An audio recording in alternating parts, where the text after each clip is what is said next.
मुरली अनीता बहन शेयर करेंगी। 10 जी जनवरी 77 की। जी जी, ओम शांति। जैसे कि पहली मुरली है 10-1-77 की, जैसा लक्ष्य वैसा लक्ष्य। तो बहुत इम्पोर्टेंट चीज है लक्ष्य, क्योंकि लक्ष्य के बिना तो जीवन का कोई महत्व ही नहीं है। चाहे लौकिक जीवन हो, चाहे अलौकिक जीवन हो, अगर लक्ष्य नहीं है तो मतलब जो मिला जैसा मिला ठीक है, मिला तो ठीक है, नहीं मिला तो ठीक है। कोई उसके लिए फिर कोई एफर्ट नहीं रहता है। अगर लक्ष्य नहीं है तो कोई हमारा मेहनत भी उससे नहीं होता है। जैसे भी हम संतुष्ट हो जाते हैं तो हमारा अगर लक्ष्य विहीन जीवन है तो मनुष्य जीवन और पशु के जीवन में कोई अंतर नहीं।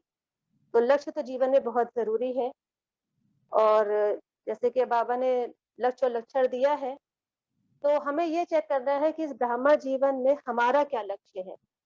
क्या हमने कभी इसे डिसाइड किया है कि हमने कोई लक्ष्य एक लेकर के सुना है? क्योंकि लक्ष्य के अकॉर्डिंग ही हमारा पुरुषार्थ डिपेंड करता है और इस बार जीवन का हमें आनंद आता है कि जब हमने एक लक्ष्य रखा है कि हमें ये पाना है, ये करना है, तब तो हमें आनंद आता है। और अगर हम बाबा बन गए, बाबा की पालना में ही खुश है कि ठीक है, पहले से जिंदगी बेहतर है, ठीक है, तो फिर उतना हम पुरुषार्थ भी अफोर्ड नहीं कर सकते। बाबा ने तो हमें मुरलियों में, या कह सकते हैं कि बाबा ने हमें बहुत सारे लक्ष्य दिए हैं। सतयुग के लक्ष्मी नारायण बनने का लक्ष्य, 21 जन्मों का वर्षा, सतयुग का राजपाट, बहुत सारे लक्ष्य बाबा ने हमें दिए हैं। लेकिन हमने उसमें से अपने लिए क्या लक्ष्य डिसाइड किया है, ये बहुत इम्पोर्टेंट है। जैसे हमने अपने लिए जो लक्ष्य डिसाइड किया है, यहाँ पर मैं अपनी बात करूं तो मेरे को ऐसा लगता है कि वर्तमान श्रेष्ठ तो भविष्य श्रेष्ठ। मेरा लक्ष्य है कि मुझे इस संगम युगी जीवन को जीना है और जी भर के जीना है और परमात्मा से जी भर के मिलन मनाना है, क्योंकि इसके बाद वो 5000 वर्ष के लिए हमें बिल्कुल भी नहीं मिलेगा। ना हमें उसकी याद रहेगी, ना हमें ज्ञान रहेगा। तो हमें जो इस छोटे से काल में हमें जो जीवन मिला है, जो ब्राह्मण जीवन मिला है, हमें परमात्मा के प्रति पूरा समर्पित होके और पूरा अपने रोम रोम में उसको फील करना है। और दूसरा लक्ष्य जो है, जो बाबा की हमसे आस है कि स्व परिवर्तन से विश्व परिवर्तन करना है। ये हमारा, मेरा खुद का अपने ब्राह्मण जीवन से लक्ष्य है। बाकी डिपेंड ये करता है कि लक्ष्य कोई भी हो, पुरुषार्थ सबका एक ही है। लक्ष्य आप में उत्साह जगाता है कि आपने कोई भी लक्ष्य निर्धारित किया है तो आपको पुरुषार्थ के प्रति उत्साहता होती है कि हमें ये लक्ष्य रखा है तो हमें इसे पाना ही है। तो उसका पुरुषार्थ एक ही है कि बाप समान स्थिति बनाना, फॉलो फादर करना। तो बाबा ने जैसे कहा कि जैसा लक्ष्य वैसा लक्षण। तो लक्षण जो है, जो पुरुषार्थ हमें करना है, ये हमें अपने सूक्ष्म चेकिंग करनी है, अपने संकल्पों की। तो बाबा ने यही यहाँ आगे बताया है कि लक्ष्य के प्रमाण लक्षण प्रैक्टिकल रूप में कहाँ तक दिखाई देते हैं, ये हमें अपनी चेकिंग स्वयं करनी है कि हमने क्या लक्ष्य निर्धारित किया है और हम उस लक्ष्य के कितने करीब है, कितना हम उसको प्रैक्टिकली अप्लाई कर रहे हैं। बाबा ने इसे 3 प्रकार के पुरुषार्थ यहाँ डिस्क्राइब किए हैं। पहला, एक है जिन्हें सुनकर अच्छा लगता है, करना चाहिए, लेकिन सुनना आता है पर करना नहीं आता। ये ऐसे पुरुषार्थी हैं जो डेली मुरली तो सुनते हैं, मुरली सुन के जोश भी बहुत आता है, उस टाइम तो बहुत जोश आता है कि हाँ, बाबा ऐसा कह रहा है, ऐसा करना चाहिए, बिल्कुल हम ऐसा करेंगे। लेकिन जैसे ही मुरली खत्म हुई और कल व्यवहार में आए, सब भूल जाते हैं, कर नहीं पाते, बस मुरली के टाइम ही जोश रहता है। दूसरे होते हैं कि जो सोचते हैं, समझते भी हैं, करते भी हैं, लेकिन शक्ति स्वरूप न होने के कारण डबल पार्ट बजाते हैं। इच्छा है, लेकिन इच्छा मात्र में विद्या बनने की शक्ति नहीं, इस कारण अपने लक्ष्य की इच्छा तक पहुंच नहीं पाते हैं। क्योंकि क्यों नहीं पहुंच पाते हैं? क्योंकि अपने संकल्पों पे अटेंशन नहीं होता है। मतलब ये होता है कि मुरली सुनते हैं, डेली हमने अमृत वेला किया। मुरली योग की परिभाषा इतनी ही है कि डेली हमने अमृत वेला किया, नुमाशाम किया, मुरली सुनी। सेवा की परिभाषा इतनी है कि हमने सेंटर पे कुछ गुल्लक में डाल दिया, कुछ सेवा अर्थ दान कर दिया, जाके सेंटर पे दीदी की थोड़ी सी मदद कर दी और रैली में शामिल हो गए, तो हमें लगता है कि हमारा सेवा का पार्ट हो गया। ज्ञान का पाठ खाली मुरली होने सुनने तक सीमित रहा। बाकी धारणा जब तक नहीं हो सकती, जब तक हमने अपने ऊपर अटेंशन नहीं रखा। और धारणा को भी लोग ऐसे समझते हैं कि हमने जो है भोजन में पवित्रता धारण कर ली और हमने ब्रह्मचर्य पालन कर लिया, ये सब कर ली, ये सब भी ज़रूरी है, लेकिन ये वन साइडेड है। ये केवल एक ब्राह्मण जीवन की एक ये नियम है। बाकी इसको सूक्ष्म में अप्लाई करने के लिए जो बाबा कहते हैं लक्ष्य को अपने पाने के लिए जो उसपे हमें अटेंशन देना है, वो हमें संकल्पों पे अटेंशन देना है कि हम अपने संकल्पों पे कितना अटेंशन है। हम सारी चीज़ तो फॉलो कर रहे हैं, मुरली भी सुन रहे हैं, अमृत वेला भी कर रहे हैं, भोजन में और सब में पवित्रता भी धारण कर रहे हैं, सेवा भी कर रहे हैं। लेकिन उसके अलावा क्या मेरा अपने संकल्पों पे अटेंशन है? क्या हम अपने बोलने-चालने में ध्यान रखते हैं कि हम किसके व्यवहार में आ रहे हैं, तो हम क्या बोल रहे हैं, क्या कर रहे हैं? या सूक्ष्म अपने संकल्पों पे कि बाबा हमें संकल्पों से कैसे सेवा करने के लिए कह रहा है? मुख्य सेवा जो होती है, संकल्पों की सेवा होती है। मुख्य योग जो होता है, संकल्पों का योग होता है। केवल कमेंट्री के ऊपर हमने योग कर लिया या रटा-रटाया योग कर लिया और हम फरिश्ता स्वरूप में पहुँच गए हम, परम धाम और सूक्ष्म वतन और बस वापस एंट्री कर ली, लेकिन उसपे भी हमने अपने संकल्पों पे ध्यान नहीं दिया, तो वो भी योग की अवस्था नहीं है। तो जो एक लक्षण जो है मुख्य है कि हमें अपने संकल्पों पे अटेंशन देना है। जैसे कि बाबा ने 79 की मुरली में भी कहा है, ये मुरली है 14/1/79 की, कि बाबा प्योरिटी की सब्जेक्ट पे मार्क्स देते हैं। मनसा वाचा कर्मणा की प्योरिटी, कि मनसा की भी पवित्रता चाहिए, वाचा में सत्यता और मधुरता चाहिए, कर्मणा में सदा नम्रता और संतुष्टता चाहिए। तो ये तीनों को सामने रखते हुए अपने को चेक करो कि हमारा नंबर कौन-सा है। तो ये हो गई कि हमारा सोचना, बोलना, करना समान हो। तो इसी में जो है सेकंड नंबर के पुरुषार्थी मात खा जाते हैं कि सोचते भी हैं, समझते हैं, करते भी हैं, लेकिन शक्ति स्वरूप ना होने के कारण डबल पार्ट बजाते हैं। फिर बाबा ने तीसरे पुरुषार्थी बताए, जो सुनना, सोचना, करना तीनों को समान करते हुए चलते हैं, जो बिल्कुल श्रीमत पर चलते हैं, बिल्कुल भी अपने मनमत नहीं चलाते, पूरी अपनी डेली चेकिंग और चेंज करते हैं और स्व परिवर्तन से विश्व परिवर्तन में परमात्मा के सहयोगी होते हैं। तो ये है तीसरे नंबर के पुरुषार्थी। फिर बाबा ने आगे बोला कि वर्तमान समय हर एक ब्राह्मण आत्मा के संकल्प और गोल को लक्ष्य की कसौटी पे चेक करना चाहिए कि लक्ष्य के प्रमाण संकल्प और गोल है। यही बात बाबा ने आगे कही है कि लक्ष्य के प्रमाण हमारा जो भी लक्ष्य है, तो उसका प्रमाण हमारे संकल्प और गोल हैं। हम कर्म व्यवहार में आते हैं, जिससे बोलते हैं, जो सोचते भी हैं, तो वो क्या हमारे बाबा के अकॉर्डिंग है, फॉलो फादर के अकॉर्डिंग है, ये हमें देखना है। बाबा ने लक्ष्य दिया कि फरिश्ता सो देवता बनना है, तो फरिश्ता सो देवता के गुण अपने में कितने तक आए हैं।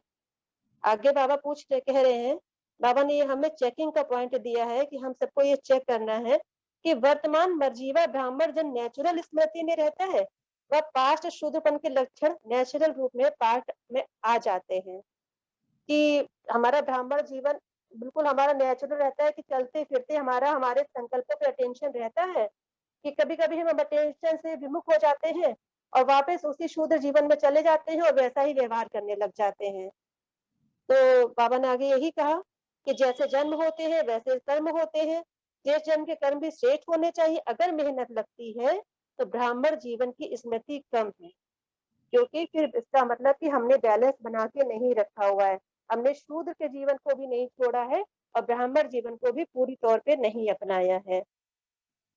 फिर बाबा आगे बर्थ राइट की बात कर रहे हैं कि जैसे लौकिक जन्म में स्थूल संपत्ति बर्थ राइट होती है, वैसे ब्राह्मण जन्म का दिव्य गुण रूप संपत्ति ईश्वरीय सुख बर्थ राइट है। तो बर्थ राइट का नशा रहता है। तो बर्थ राइट हमारे क्या है? हमारे ब्राह्मण जन्म मिलते ही ईश्वर की सर्व संपत्ति यानी ज्ञान, गुण, शक्तियां, सुख, शांति व दिव्य गुण हमारा बर्थ राइट हो जाता है।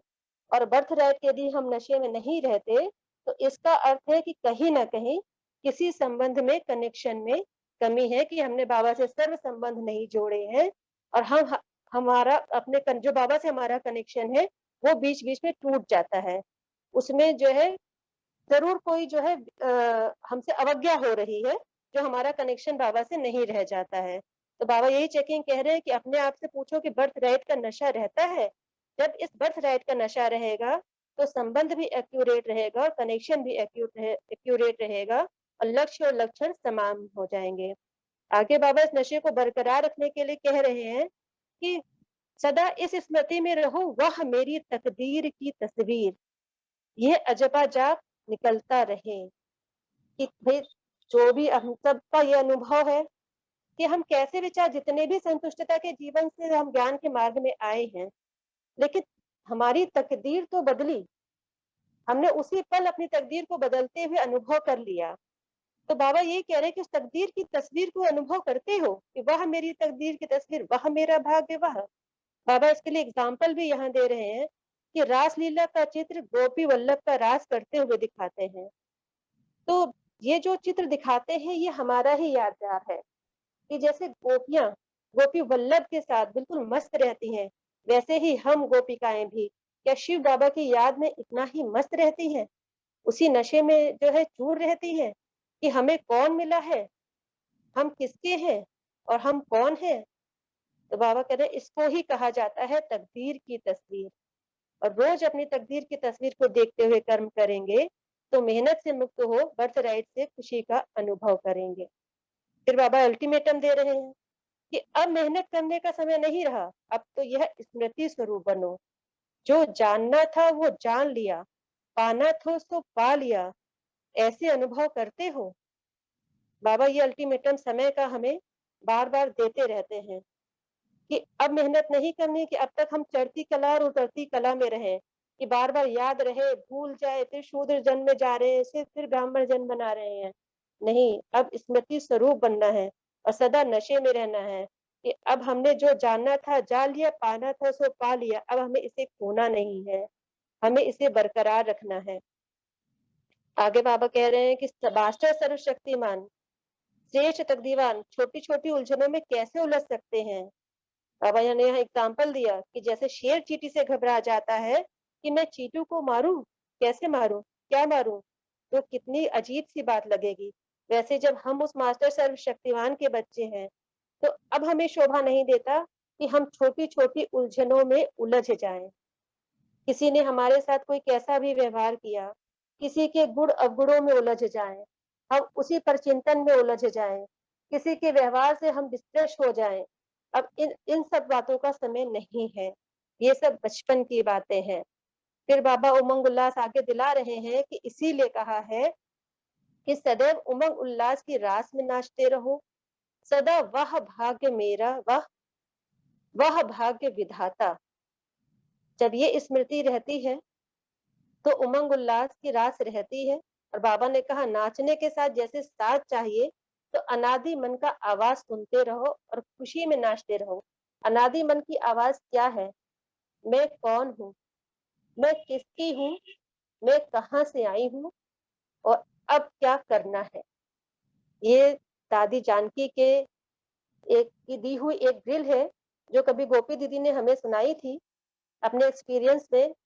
तो ये ड्रिल एक बहुत अच्छी ड्रिल है कि ये अगर इसको हम अनादि मन की आवाज बना ले और इस स्मृति में रहें, तो वह भाग्य मेरा, वह भाग्य विधाता और तकदीर की तस्वीर, बर्थ राइट का नशा, सब कुछ ऑटोमेटिक स्मृति में रहेगा और कभी भी हम विस्मृति में नहीं आएंगे और कभी भी उलझनों में नहीं उलझेंगे।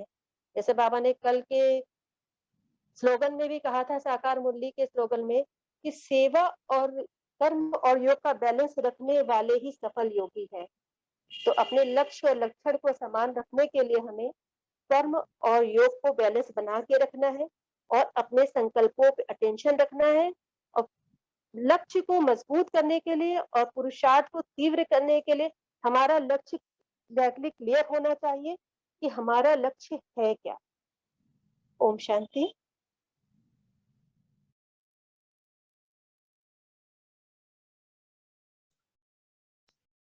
थैंक यू अनिता बहन। इसमें थोड़ा सा मैं कुछ बातें हम डिस्कस कर लेते हैं और जिससे हमें थोड़ा सा ये याद रखना है कि ये क्रैश कोर्स है। तो मुरली की जो ओवरऑल लेंथ है हमें उसके 30% में ही इसको कंप्लीट करना है, क्योंकि हम सब बहुत सुन चुके होते हैं, उन बातों को पहले पढ़ चुके होते हैं। तो कैसे बाबा की बातों को हम सार स्वरूप में लाके कैसे हम एसिमिलेट करें अपने अंदर उन बातों को। और एक अप्रोच हमारी ये भी हो सकती है कि नॉलेज ओरिएंटेशन से एक्सपीरियंस ओरिएंटेशन हमारी होती जाए धीरे धीरे, क्योंकि हम सब भाई बहनों ने को ये सारी बातें पता है, लेकिन अब हमारा ये फोकस है कि बाबा की जो बातें हमने सुनी हैं उनके हम स्मृति स्वरूप बनते जाएं। तो वो एक्सपीरियंस ओरिएंटेशन से होगा। नॉलेज ओरिएंटेशन उतना ज़रूरी अभी हमें यहाँ पे नहीं है, क्योंकि सभी भाई बहन बहुत अच्छे से पढ़ते हैं। तो आई होप सभी इस बात से एग्री करेंगे।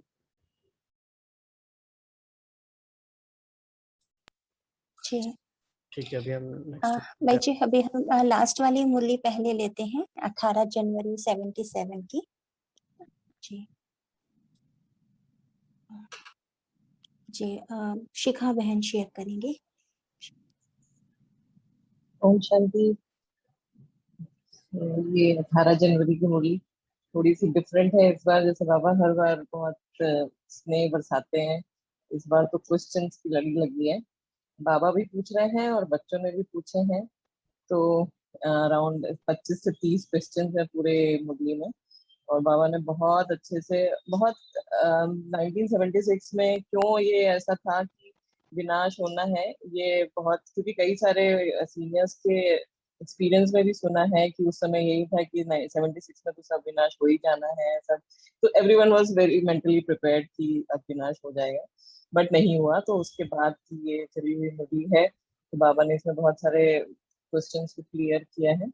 तो थोड़ी सी डीप है और थोड़ा फास्ट जाएंगे, क्योंकि बहुत सारा पॉइंट्स है इसमें कवर करने के लिए। तो इसमें बाबा शुरू में ही पूछ रहे हैं कि समर्थी स्वरूप स्थिति में स्थित हो। क्वेश्चंस तो बहुत सारे हैं। और फिर बाबा ने बनाया कि स्मृति विशेष रूप में स्मृति स्वरूप बनने का दिन है आज, और बाप समान बनने वाले की स्नेह की निशानी है समानता। और बाबा उसके रिस्पॉन्ड करते हैं बाप समान भाव का वरदान देके। और आज का जैसे संगम युग में प्राप्ति का स्पेशल टाइम है, वैसे इस संगम युग में 18 जनवरी ब्राह्मणों के लिए संगम युग में भी ये दिन विशेष सर्वशक्तियों के वरदान प्राप्त होने का, बाप समान की स्थिति का अनुभव करने का ड्रामा में नूंधा हुआ है। और फिर बाबा ने इसमें थोड़े से एग्जाम्पल्स भी यूज किए हैं। तो ये एक एग्जाम्पल दे रहे हैं बाबा की, विशेष एग्जाम्पल नहीं, एक मेटाफर बोल देंगे, विशेष अनुभवों के गोल्डन चांस की लॉटरी बाबा ने आज 18 जनवरी को सुबह अमृत वेले से खुली हुई है। तो ऐसी लॉटरी लेने के अधिकार को अनुभव किया है। तो और बाबा के क्वेश्चन कि इसने योग युक्त रहकर सर्व शक्तियों के प्रति युक्त सर्व प्रकार के प्रकृति व माया के आकर्षण से परे रहे हैं। तो बाबा आज सबकी पुरुषार्थ के रिजल्ट देख रहे हैं, और पुरुषार्थ के रिजल्ट बाबा ने 3 आंसर्स में बताए कि सिर के ताज है, या गले का हार है, या भुजाएं हैं। तो सिर के ताज बाबा ने बताया कि कहाँ मेरा स्थान कहाँ है, ये सब बच्चों को चेक करना है। इन तीनों जगहों में से बाबा के सर पे कौन, ताज में कौन है, और भुजाओं में कौन है, और गले पे कौन है। तो जो ताज में आएंगे वो चमकते हुए, जो बाप के ताज में चमकते हुए रत्न जिनकी विशेष पूजा होती है, उनकी निशानी है वो। बाबा ने तीनों की अलग अलग निशानियां भी दी हैं कि सदा बाप में समाये हुए और समान। तो उनके हर बोल और कर्म में सदा और स्वतः बाप प्रत्यक्ष होगा। और उनकी सीरत और सूरत को देखकर हर एक के मुख से यही बोल निकलेंगे कि कमाल है जो बाबा ने ऐसे योग्य बनाया। और उनके गुणों को देखते हुए निरंतर बाप दादा के गुण सब गाएंगे। तो बहुत अच्छी लाइन है कि उनकी दृष्टि सभी की वृत्ति को परिवर्तन करेगी। ऐसी स्थिति वाले सिर के ताज गाए जाते हैं। फिर दूसरे नंबर के बच्चों को बाबा ने बताया कि सब सदा बाप दादा के को सामने रखते हैं, लेकिन समाये हुए नहीं रहते हैं। मुख्य आवाज द्वारा बाबा को प्रत्यक्ष करने का प्रयत्न करते हैं, बाबा के गुण गाते हैं, लेकिन स्वयं सदा गुणमूर्त नहीं रहते। समान बनने की भावना और श्रेष्ठ कामना रखते हैं, लेकिन हर प्रकार की माया के वारों का सामना नहीं कर पाते। तो ऐसी स्थिति वाले गले का श्रृंगार है। और तीसरी क्वालिटी में बाबा ने बताया जो भुजा की निशानी है सहयोग की, तो यज्ञ में सहयोगी है, तन मन धन से सहयोगी है, लेकिन सदा की योगी नहीं है। तो ऐसे भी बहुत सारे बच्चे हैं।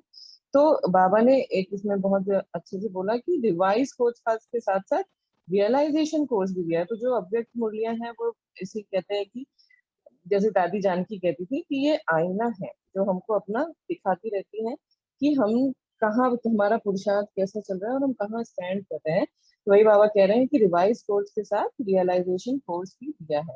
तो बाबा पूछ रहे हैं अब बाकी क्या रहा, क्या कमी रह गई है बाकी।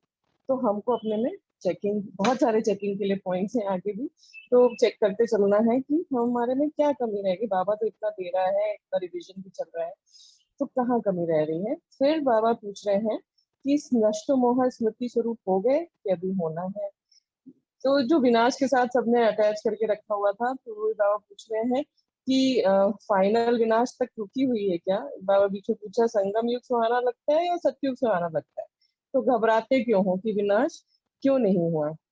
अपनी डेथ का आह्वान कर रहे हो, कितने संकल्प कर रहे हो, विनाश क्यों नहीं हुआ। तो बाबा कह रहे हैं कि अगर बच्चे ही इतने सारे क्वेश्चन में हैं, तो जिन्होंने बाहर वालों ने सुना होगा उन वो लोग तो क्वेश्चन करेंगे ही। अगर अपने ब्राह्मण परिवार में बच्चों को ही निश्चय नहीं, तो बाकियों को बाबा कैसे एक्सपेक्ट कर सकते हैं कि वो क्वेश्चन नहीं करें। तो बाबा यही पूछ रहे हैं कि स्वयं ही क्वेश्चन में है तो दूसरे भी जरूर पूछेंगे, इससे घबराओ नहीं। तो बाबा यहाँ पर कैसे आंसर करना है उन क्वेश्चंस को, कैसे निर्भय होके शेरनी की जैसे दहाड़ना है, कि बकरी की तरह डरना नहीं है कि बाबा ने बोला था फिर हुआ नहीं, हम सब लोग क्या बोलेंगे, कैसे करना है। तो बाबा वो सिखा रहे हैं कि क्या हमको कोई पूछे तो क्या जवाब देना, और कैसे हमको किसी भी सिचुएशन में कैसे पॉजिटिविटी देखनी है। जैसे बाबा ने बोला कि वो लोग कहेंगे कि डरो नहीं, कि उनके सामने कैसे जाएंगे, कि अगर नहीं हुआ है तो क्या हुआ। इसमें भी अगर उल्टा प्रोपोगंडा भी करेंगे तो भी प्रत्यक्षता होगी। तो हर चीज में से पॉजिटिविटी देखो, और बाप के साथ हम सभी भी विश्व कल्याणकारी हैं। तो क्योंकि सभी आत्माओं का कल्याण रहा हुआ है, इसके लिए ये रुका हुआ है। तो एक उषा सिस्टर, उषा दीदी की एक्सपीरियंस में एक भाई ने बोला था, मतलब उनका क्लास चल रहा था, उन्होंने बताया कि वो ज्ञान में आए इसीलिए कि जब उन्होंने शुरू में जिज्ञासु थे, उन्होंने दीदी से पूछा कि ये विनाश हुआ क्यों नहीं, आप लोग तो इतना कहते रहते हो कि विनाश नहीं हुआ। तो दीदी ने, शायद ये मुरली चली होगी, उन्होंने बोला दीदी ने कि ये आपके लिए ही रुका हुआ है, क्योंकि आप नहीं आए थे। अगर हो जाता विनाश तो आपको कैसे मिलता वर्षा। तो वो बात उनको इतनी टच कर गई कि वो सरेंडर ही हो गए इस चीज के लिए। तो बाबा की एक एक बात जो बाबा कहते हैं वो कितना कितना डीप है, मतलब, और सबको टच करता है, क्योंकि प्योरिटी है। फिर विश्व के कल्याण में आप जैसी और आत्माओं का कल्याण रहा हुआ है, इसलिए अभी भी चांस है। तो फिर क्या बोल रहे हैं बाबा कि हम कंफ्यूज हो जाते हैं, इसलिए दूसरों को संतुष्ट नहीं कर पाते हैं। तो हम आधार मूर्त हैं, तो जैसा हम करेंगे वैसे ही बाकियों की भी स्थिति रहेंगी। तो बाबा कह रहे हैं क्या कहेंगे, कैसा कहेंगे, ऐसे सोचकर किनारा नहीं करो, उनसे डर के मारे किनारा ना करो। अगर उल्टा प्रोपेगेंडा करेंगे तो उल्टा बोल अनेकों को सुलटा बना देगा। फिर बाबा ने पूछा कि ये जो बाबा ने नहीं चुने क्वेश्चन पूछा, क्योंकि बाबा से पूछते रहते हैं कि ये करें ना करें, प्रवृत्ति को कैसे चलाएं। दो बातों पे बाबा ने यहाँ पे आंसर किया है कि प्रॉपर्टी या मकान बनाए या नहीं बनाए, और बच्चों की शादी करें या नहीं करें। तो बाबा ने बहुत सुंदर सा आंसर दिया है कि अगर मन है, अगर संकल्प है, तो इसका मतलब है यूज करने की भावना है। लेकिन अगर आवश्यकता है और डायरेक्शन प्रमाण बनाते हैं तो व्यर्थ नहीं होगा, उसका जमा ही होगा, क्योंकि श्रीमत पर चलना अर्थात इंश्योरेंस करना, तो उसका उनको फल मिल ही जाता है। और जो शादी का बात है, वो बाबा ने कहा कि विनाश से ये दोनों बातें कहीं पर भी लिंक नहीं है, इसका कोई भी लिंक नहीं हो सकता कि विनाश होना था इसलिए नहीं किया, पवित्रता क्या इसके लिए धारण करी थी, ये नहीं है। पवित्रता तो स्वधर्म है। तो शादी ये नहीं है कि हम अब विनाश नहीं हो रहा है तो शादी करा दें, उसका तो वो नहीं है। बाबा ने कहा कि ये तो पहले से आंसर पता है, जैसे पहले था, जितनों को बचा सकते हो उतना बचाओ, लेकिन बहानेबाजी नहीं करो, क्योंकि ब्राह्मणों को बहानेबाजी बहुत आती है। और दूसरा, फिर जैसे बताया कि हम लोग ही आधार मूर्त है, तो विनाश के कारण स्वयं हलचल में ना हो, आपकी हलचल अज्ञानियों को भी हलचल में लाएगी। तो आप अचल रहो, फलक से निर्भयता से बोलो। और फिर बाबा ने रॉयल रूप का संशय यहाँ पे बताया कि ऐसा होना तो चाहिए था, पता नहीं बाबा ने क्यों ऐसा कहा था। ये हमारा रॉयल रूप का संशय है कि हम खुद निश्चय बुद्धि से जो हिलाने वाला बन जाता है। तो ये रॉयल रूप का संशय दुनिया वालों को भी संशय बुद्धि बनाने के निमित्त बनेगा। तो ऐसे कभी नहीं बोलो हाँ कहा था, अभी भी कहेंगे, लेकिन बाबा ने अगर कहा है तो जरूर उसमें कोई ना कोई कल्याण समाया हुआ है, क्योंकि बाबा कल्याणकारी है। और इसमें बाबा ने एक और सीख दी कि कभी भी इसमें ईगो ईगो नहीं लेके आना है समझाने में, हमेशा अपने खुमारी में, रूहानी नशे में, ईश्वरीय नशे में रहना है और नम्रता से सुनाना है। तो वो हंसेंगे और स्वयं मजबूत होंगे। तो इसमें आज बाबा ने पूछा, आज सबके संकल्प पहुंचे, सबको इंतजार था कि 18 तारीख को क्या सुनाएंगे। आज साकार मुरली में भी था ना, सोम रस पिलाते हैं बाबा, तो कैसे चातरक होके लोग सोचते रहते हैं क्या सुनाएंगे। तो इस तरह 18 ये मुरली पढ़नी हमने भी जब शुरू करी थी तो 18 जनवरी की मुरली तो अलग अलग तरह से आती है। तो इवन आई वाज एप्रीहेंसिव कि क्या बताएंगे आज और कैसा निकला, मतलब इट वाज टोटली डिफरेंट जो अभी तक पढ़ा था 18 जनवरी की। तो अभी बाबा पूछ रहे हैं कि अब सुना तो बाप दादा साथ है ना। अच्छा बात बोला बाबा ने कि जलती हुई भट्टी में भी पुंगरे सलामत रहते। जो बिल्ली के पुंगरों की बात होती है कि उनको कुछ नहीं हो सकता, बाल भी बांका नहीं हो सकता। क्यों? क्योंकि साधारण साथ नहीं, सर्वशक्तिवान का साथ है, इसलिए निश्चय बुद्धि विजन की। तो अभी बाबा ने बोला डेट बताने की जरूरत नहीं, कभी भी फाइनल विनाश डेट की फिक्स नहीं हो सकती, क्योंकि अगर डेट फिक्स हो जाए तो सब पास विद ऑनर्स हो जाए। इसलिए लंबे समय का पुरुषार्थ इसमें नहीं लिखा है, लेकिन पास विद ऑनर्स होने के लिए इसीलिए लंबे समय का पुरुषार्थ कि जब अचानक का समय आएगा तब हमको उस समय पास होना है अपने इस नॉलेज से। तो इसलिए डेट से निश्चिंत रहो। तो एक अच्छी बात बोली बाबा ने कि जब सब निश्चिंत हो जाएंगे, अगर निश्चिंत मतलब निश्चय जब होता है तब निश्चिंत होते हैं, तो अगर सब निश्चिंत हो जाएंगे तो डेट आ जाएगी, मतलब सब निश्चय बुद्धि हो गए, सब जो लास्ट की सीन है सब तरफ बाबा बाबा सब कह रहे हैं वो हो जाएगा, तो विनाश अपने आप ही हो जाएगा, डेट आ ही जाएगी। या फिर इस संकल्प से भी निरसंकल्प हो जाएंगे कि विनाश होना है, सब बिल्कुल ही अलबेले हो गए कि अब विनाश तो होना नहीं है, बाबा ने भी कहना बंद कर दिया, सब हो गया तो विनाश हो जाएगा। अच्छा, ऐसे अचल अटल अखंड सदा हर परिस्थिति में भी श्रेष्ठ स्थिति में अडोल सर्व गुणों और सर्व शक्तियों के स्तंभ स्वरूप आत्माओं को बाप दादा तयात्या और नमस्ते। थैंक यू शिखा बहन, आपने बहुत ही अच्छे से 12 मिनट्स में 12 मिनट में इसे कंप्लीट किया और बहुत ही मज़े से किया, और काफ़ी आपने अच्छे एग्जांपल्स भी ओशा बहन वाले भी बताए। तो अच्छा है, मतलब 12 मिनट में पॉसिबल है तो आपने ये एक एग्जांपल भी दिखाया, बहुत ही अच्छा। ठीक है, रखिए बहन, नेक्स्ट मुरली। हाँ जी भाई जी, सेकंड वाली मुरली लेते हैं 12 जनवरी 77 की। बालक सो मालिक बनने वालों के तीनों कालों का साक्षात्कार। इसे रश्मि सरिया बहन शेयर करेंगे। ओम शांति। बालक सो मालिक बनने वालों के तीनों कालों का साक्षात्कार। इस मुरली में बाबा ने इस मुरली को स्टार्ट किया है एक कॉन्ट्रास्ट से, जो कॉन्ट्रास्ट हम लोग हमेशा शुरू से देखते आए हैं कि बाबा कहते हैं कि जब भक्ति पूरी होती है तब ज्ञान मिलता है, या भक्ति का फल ज्ञान है। लेकिन यहाँ बाबा ने इस मुरली में एक बहुत इम्पोर्टेंट बात हाईलाइट की है कि भक्ति है रात और ज्ञान है दिन। ये बात हम साकार मुरली में सुनते आए हैं, लेकिन बाबा ने कहा जैसे रात और दिन इकट्ठे नहीं हो सकते, वैसे भक्ति के लक्षण और ज्ञान के लक्षण भी एक साथ कभी नहीं हो सकते।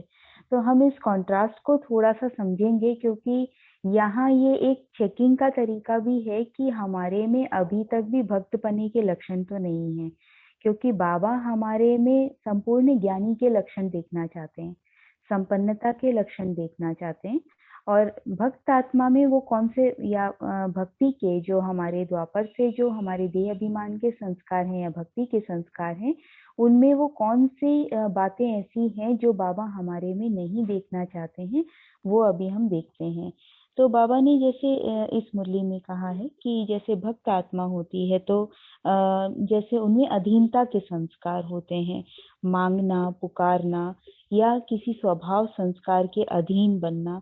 देखेंगे तो भक्त आत्मा जो होती है वो एक तरह से किसी भी तरह से कमजोरी के वश या किसी कमी के वश, और आत्मा अपने अंदर ये बात रियलाइज करती भी है कि हमारे अंदर कोई कमी कमजोरी ऐसी है जो हम अपनी न तो एक वो फुलनेस या वो शक्ति हम अनुभव नहीं कर सकते हैं, और हमको एक तरह से उस आत्मा के अंदर हमेशा लेने की भावना, बाबा से भी मांगने की भावना, परिस्थितियों में भी कुछ एक्सपेक्टेशंस, व्यक्तियों से एक्सपेक्टेशंस, या किसी अन्य सैल्वेशन जैसे कोई भी साधनों से या वैभवों से एक सूक्ष्म अधीनता, क्योंकि वहां से प्राप्ति की एक्सपेक्टेशन है, चाहना है।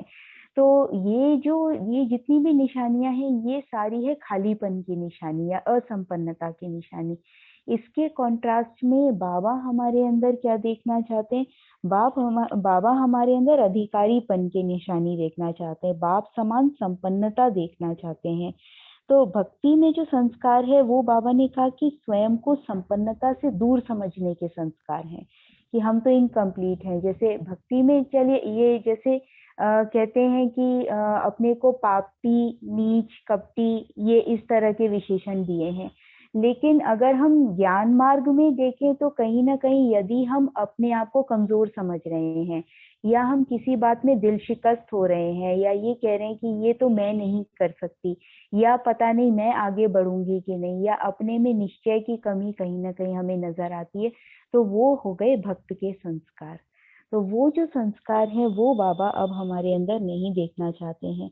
बाबा जैसे यहाँ अगर हम भक्त आत्माओं में देखेंगे तो वो किसी न किसी इच्छाओं के वशीभूत दिखाई देंगे, या बाबा ने एक और इम्पोर्टेंट पॉइंट इसमें कहा, अंदर एक बाहर दूसरा, ऐसे धोखा देने के बगुले भगत।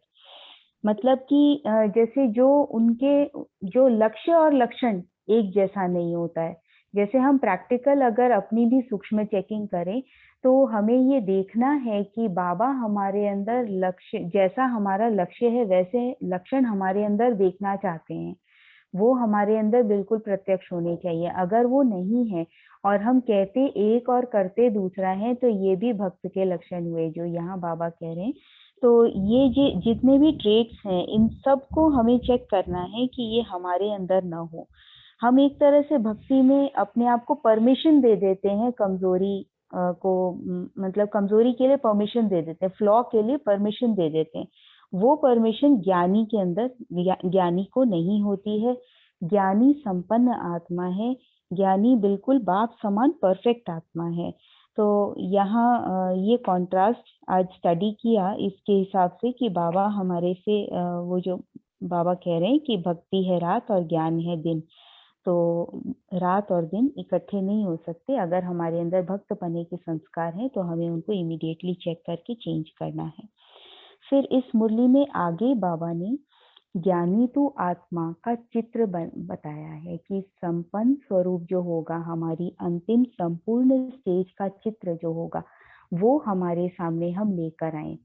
जैसे इस पहले बाबा ने भक्त आत्माओं का बताया, तो अब बाबा हमको हमारी संपूर्ण स्टेज यानी हमारा लक्ष्य हमारे सामने बिल्कुल चित्र की तरह से क्लियरली सामने हो, ताकि हम ये देख सकें कि हमें पहुंचना कहाँ है, या हमारा जैसे हम कैसे होने चाहिए। अगर हम कंप्लीट हैं तो हमारे अंदर क्या क्या होना चाहिए, क्योंकि बाबा इसमें कह रहे हैं कि यहाँ ये जो जैसे हमारा जो भविष्य श्री कृष्ण के चित्र को जन्म से ही ताजधारी दिखाते हैं, जन्म से संपन्न दिखाते हैं, सर्व प्राप्ति स्वरूप दिखाते हैं, हेल्थ वेल्थ हैप्पीनेस में संपन्न दिखाते हैं। तो बाबा कह रहे हैं कि ये सम्मुख बाप और वर्षे की प्राप्ति अभी अनुभव होनी चाहिए, भविष्य में नहीं। बाबा ने कहा भविष्य में तो होना ही है, लेकिन संगम युग जो है ये बाप और बच्चे के मिलन का युग है, और ये ही वर्षे की असली अनुभूति का युग है। तो इसमें हमारी जो स्थिति होनी चाहिए उसको बाबा हमारे सामने ला रहे हैं कि वो क्या होना चाहिए। तो सर्व प्राप्ति का अनुभव जो है वो हम आत्माओं का जन्म सिद्ध अधिकार है, या इस जन्म में हमारा ये वैसी स्टेज होनी चाहिए। तो उसमें बाबा ने 3 बातें बताई हैं, जैसे बाबा बताते आए हैं पहले भी, ताज, तख्त और तिलकधारी, सर्व अधिकारी मूर्त, मायाजीत और प्रकृति जीत।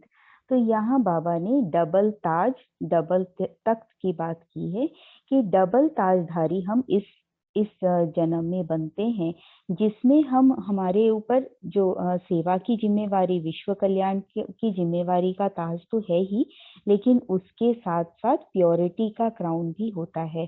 तो इस तरह से हमको डबल ताज प्राप्त होता है। और डबल तख्त जिसको कहेंगे तो बाप दादा का दिल तख्त और साक्षीपन का तख्त। तो इतना ऊंचा हमारा भाग्य है। बाबा कहते हैं कि इस जन्म में, जैसे अगर किसी का भी भाग्य देखें, तो अगर हम देवताओं का भाग्य देखें तो देखते हैं कि उनका कितना अच्छा श्रृंगार होगा, वो कितने सजे सजाए होंगे, वो जैसे सोने हीरे के झूलों में झूलेंगे। तो यहाँ बाबा कह रहे हैं कि हम संगम युग का भाग्य देखें कॉन्ट्रास्ट में, कि वहां तो हमको दास दासियां श्रृंगार करेंगे, लेकिन यहाँ स्वयं बाप दादा हमारा श्रृंगार कर रहे हैं। यहाँ हम बाप दादा की याद की गोदी में झूल रहे हैं, अतीन्द्रिय सुख के झूले में झूल रहे हैं।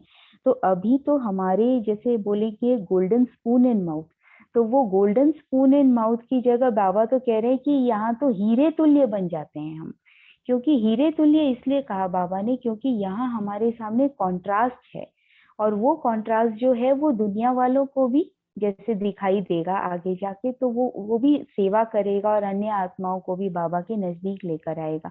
तो जैसे हीरा जो होता है वो अपनी चमक से हर एक को प्रकाशित कर देता है, सोना ऐसा नहीं करता है। तो इसलिए बाबा ने कहा कि हीरे तुल्य जन्म है, जो सब सारे विश्व को प्रकाशित कर सकते हैं हम इस समय। फिर आगे बाबा ने जैसे बाप दादा जो है वो हमारे तीनों कालों को देख रहे हैं कि हमारा जो संपन्न स्वरूप है, हमारा जो पूज्य स्वरूप है, संपूर्ण मूर्ति स्वरूप है, वो कहाँ तक तैयार हुआ है। तो इसमें भी बाबा ने वही कहा है कि जहाँ अगर कमी कमजोरी है तो वो कमी कमजोरी अर्थात खंडित मूर्ति जिसकी पूजा नहीं हो सकती है। तो यहाँ भी हम लोगों को अपने जो संपन्न पूज्य स्वरूप है हमारा, उससे हमको हमारा कंपैरिजन करना है कि अभी तक मूर्ति में कहाँ कसर रह गई है, दर्शनीय मूर्ति बनने में कितना स्कोप है। फिर आगे बाबा अपने आप से, जैसे यहाँ कंपैरिजन की बातें आ रही है सारी, तो बाबा अपने आप से जैसे बाप दादा के गुणों से स्वयं के गुणों को कंपेयर करने के लिए कह रहे हैं, क्योंकि ये 12 जनवरी की मुरली है और सामने 18 जनवरी है जो संपन्न बनने का दिन, समर्थी स्वरूप का दिन है। तो बाबा कह रहे हैं कि इस दिवस को स्मृति स्वरूप दिवस मनाओ। स्मृति दिवस तो मनाते हैं, बाबा को तो याद करते हैं, लेकिन बाबा बोल रहे हैं अपनी स्थिति को वैसा बना लेने का दिवस भी इसको मनाओ। तो बाबा कह रहे हैं कि ऐसा स्तंभ बनने के लिए हमें, कि जो जैसे ज्ञान, पवित्रता, शक्ति और शांति का स्तंभ जैसे बाप दादा का यादगार वहां बनाया गया है, तो इसी तरह से बाबा ने कहा ऐसा स्तंभ हमें बनना है जो कोई भी बात हमको हिला न सके, उस स्थिति से हमको हिला न सके, और हम बाप समान अव्यक्त स्थिति स्वरूप बने। बाप के सिर्फ स्नेह के गीत गाने वाले नहीं, लेकिन उस स्थिति के स्वरूप बन जाएं। फिर आगे बाबा ने कुर्बानी की बात की है। तो जैसे स्नेह में हम सब कुछ कुर्बान करने के लिए तैयार हो जाते हैं, तो यहाँ बाबा ने कहा कि जो हमारी कमी कमजोरी है वो हमको बाप दादा के स्नेह में बिल्कुल सच्चाई से कुर्बान कर देनी है, और उसमें हमको मेहनत नहीं लगेगी, क्योंकि अगर सच्चा स्नेह होता है तो उसमें कुर्बानी बहुत इजीली की जा सकती है। तो हमें ये देखना है कि हमारा बाबा से पक्का सच्चा स्नेह हो, तो उसके आधार पर हम जो कोई भी कमी कमजोरी है वो हमारे लिए छोड़ना बहुत इजी हो जाएगा। लेकिन यहाँ बाबा ने कहा कि ये कार्य हमको मोहब्बत से करना है, नियम प्रमाण नहीं। और इसीलिए बाबा ने कहा कि ये कुर्बानी जो होगी, अगर कुर्बानी सच्चे दिल से नहीं की गई तो वो बेकार हो जाती है, अर्थात स्वीकार नहीं होती है। और यहाँ एक इम्पॉर्टेंट लाइन बाबा ने कही है कि सत्य बाप के पास सत्य ही स्वीकार होता है, बाकी सब पाप के खाते में जमा होता है, न कि बाप के खाते में। तो इसमें स्पेशल अटेंशन जो हमको रखना है कि हम कई बार जैसे अगर देखें चारों तरफ तो कई बार प्रिटेंड भी किया जाता है कहीं ना कहीं कि मतलब हम तो ऐसे हैं, या हम तो बहुत अच्छा पुरुषार्थ कर रहे हैं, या हम चार्ट में कई बार मतलब जैसा पुरुषार्थ नहीं भी होता है तो भी अपने आप को ही सेटिस्फाई करने के लिए हम कुछ ऐसा भरते हैं। तो यहाँ मतलब हमको वो सच्चाई अपने अंदर चेक करनी है कि हम बाप के खाते में जमा कर रहे हैं या पाप के खाते में जमा कर रहे हैं, क्योंकि वो स्वीकार तो हो ही नहीं रहा है। सत्य बाप के पास सत्य ही स्वीकार होता है। फिर बाप टीचर्स के साथ बातें कर रहे हैं, तो टीचर्स को बाबा ने 2 पॉइंट्स पर विशेष ध्यान खिंचवाया है, त्याग और तपस्या। तो त्याग के लिए बाबा ने कहा है कि मनसा संकल्प के लेवल पर त्याग होना चाहिए। वो त्याग जो होता है वो ज्ञान के आधार पर त्याग होता है, वो किसी नियम प्रमाण या मजबूरी से नहीं होगा। वो त्याग जो होगा वो सच्चा त्याग जो आत्मा में बल भर देता है। तो इसीलिए बाबा ने कहा कि ऐसे त्याग से भाग्य बनता है। और दूसरी बात बाबा ने तपस्वी की कही, तो तपस्वी आत्मा जो होगी वो तो हम जानते ही हैं कि एक बाप दूसरा ना कोई। तो यहाँ बाबा ने कहा कि वो बाप की लगन में मगन प्रेम के सागर में समाई हुई आत्मा, तो उसी को जो ज्ञान आनंद सुख शांति के सागर के झूले में झूलती हुई अर्थात अतीन्द्रिय सुख में समाई हुई आत्मा, तो ऐसी आत्मा को बाबा ने सर्व प्राप्ति स्वरूप आत्मा, उसको तपस्वी आत्मा कहा है। तो टीचर्स को बाबा ने फिर से रिमाइंड कराया है। वैसे तो त्याग में सब आ गया, लेकिन फिर भी बाबा ने कहा कि टीचर्स पोजीशन दिलाने वाली, टीचर्स पोजीशन वाली नहीं, लेकिन ऐसी सेवाधारी जो सभी को पोजीशन दिलाने वाली है, अर्थात सभी को आगे बढ़ाने वाली है। तो हम सभी को भी अपना ये कर्तव्य हमेशा याद रखना है। ओम शांति। थैंक यू रश्मि बहन, बहुत गहराई से आपने सारी बातों का अनुभव भी कराया। ठीक है राखी बहन, लास्ट वर्ड ली। जी भाई जी, लास्ट मुरली लेते हैं। 16 जनवरी 1977 की। शीर्षक है संतुष्ट आत्मा ही अनेक आत्माओं का इष्ट बन सकती है। तो इस मुरली को हम इस स्वमान में स्थित होकर के चिंतन करेंगे, समाएंगे कि मैं इष्ट देवी हूँ, बाप समान वरदानी मूर्त आत्मा हूँ। तो इस वाणी में हम अपने आप की चेकिंग भी करेंगे और बाबा हमें किस आशा से देखते हैं। बाबा ने हमें एक श्रेष्ठ लक्ष्य भी दिया है कि हमें क्या करना है। बाबा ने हमें सर्व शक्तियों से भरपूर किया है, नजर से निहाल किया है। सिर्फ हमें स्वयं के प्रति नहीं, लेकिन हमारा जो श्रेष्ठ कर्तव्य है कि हमें अपने शुद्ध संकल्पों से, शुभ भावना से जो जमा की हुई शक्तियां हैं, उनसे सभी आत्माओं को, कमजोर आत्माओं को, जिनके अंदर ज्ञान धारण करने की शक्ति नहीं है, जो बाबा से डायरेक्ट कनेक्ट नहीं हो पा रही हैं, उन आत्माओं को हमें वरदानी मूर्त होकर के देना है, उन्हें अनुभव कराना है। तो इष्ट देवी स्वरूप हमारा इस स्टेज पर हम स्थित हो जाएं और 5 स्वरूपों में से इष्ट देव हमारा सर्वश्रेष्ठ है। सर्वश्रेष्ठ क्यों है? क्योंकि इष्ट देवी का स्वरूप पूरे कल्प काम करता है। अक्सर ब्राह्मण आत्माएं इष्ट देव या पूज्य स्वरूप को नहीं समझ पाती। उन्हें लगता है कि जब पूज्य स्वरूप का जब पाठ शुरू होता है तब तो हम पुजारी बन जाते हैं, तब तो हमारी गिरती कला होती है, तब हमारा पाठ कैसे होगा? क्या हमारे जड़ चित्रों के लिए की पूजा के लिए हम पुरुषार्थ करें? लेकिन इष्ट देव स्वरूप का जो गायन है वो इसीलिए है क्योंकि सतयुग त्रेता तक जो भी हमारे दिव्य गुण रहे हैं, उन गुणों के आधार पर भी इष्ट देवियों में वो सारे गुण देखे गए हैं। साथ ही हमने अभी संगम पर वरदानी मूर्त होकर के, भरपूर होकर के, बाबा से सर्व शक्तियां लेकर के आत्माओं को दिया है, उन्हें सहयोग दिया है। हमारे संपर्क में जितनी आत्माएं आती हैं, उन्हें हम अपनी जमा की हुई शक्ति से, स्नेह, सहयोग, अपनी शुभ भावना से उन्हें वरदान देते हैं। तो इस जन्म में, संगम युग में भी हमारा ये जो इष्ट देव का स्वरूप है वो काम करता है और अभी हमने वो कर्तव्य किया है, तभी द्वापर युग में हमारे उस स्वरूप की पूजा होती है और अभी तक हो रही है। अभी तक वो वाइब्रेशंस आत्माएं हमसे ले रही हैं क्योंकि हमने वो सहयोग अभी दिया। तो हमें सिर्फ स्वयं प्रति नहीं भरना है, हमें भर करके आत्माओं को देना है जो कमजोर हैं, जो नहीं बाबा से ले पा रही हैं, धारणा नहीं कर पा रही हैं, उनमें इतनी शक्ति नहीं है। तो बाबा कहते हैं कि ऐसी शक्तियों को ही वरदानी कहकर पुकारते हैं।